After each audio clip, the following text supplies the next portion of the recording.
banal d'enfants qui jouent dans le jardin. Et déjà à l'époque, donc on n'avait pas les deux dernières petites, on avait 4 enfants.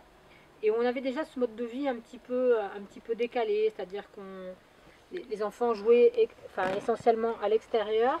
Et notre ouverture en fait sur le monde extérieur était passée par le facteur en fait qui passait tous les matins. Et cette photo justement s'appelle En attendant le facteur. Et on a donc Merlin qui attend, ça doit être voilà, le matin, qui attend en fait le passage du facteur qui était voilà, l'élément extérieur qui... Oui, un des seuls éléments extérieurs voilà, qui passait à la maison, puisque c'est vraiment un village isolé. Voilà.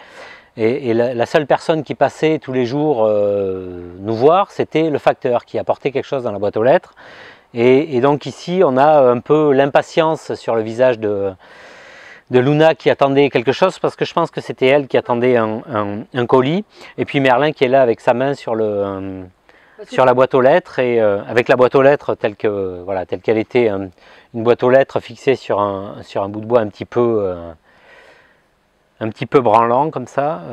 Parce que tout en étant des enfants qui vivent un peu au bord du monde, ça reste des enfants voilà, qui ont des attentes, des envies et qui commandent des choses sur Internet, donc ils reçoivent des colis et voilà, le facteur est un petit peu ce lien comme ça avec la technologie, avec l'extérieur. Avec l'extérieur, voilà.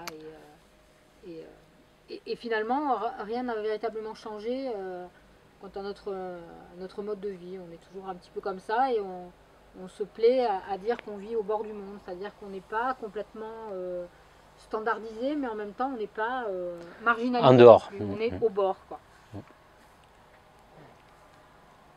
Yeah, that's great. And so you were saying now your photography and your sculpture are separate? Yeah. Ça a toujours été, pour moi, deux choses vraiment différentes. Même quand je photographiais les insectes et que je faisais de la sculpture sur la thématique des insectes, pour moi, c'est vraiment deux choses différentes. Et maintenant que je fais de la photographie avec ma famille et que ma sculpture est toujours un peu autour voilà, des animaux fantasmagoriques, enfin ce genre de choses, c'est vraiment deux choses vraiment séparées. Pour moi, il n'y a pas de lien. Mais ce que j'aimerais maintenant, c'est peut-être lier les choses, c'est-à-dire rapprocher un peu. J'ai initié une série, mais bon, voilà, elle n'est pas encore vraiment finalisée.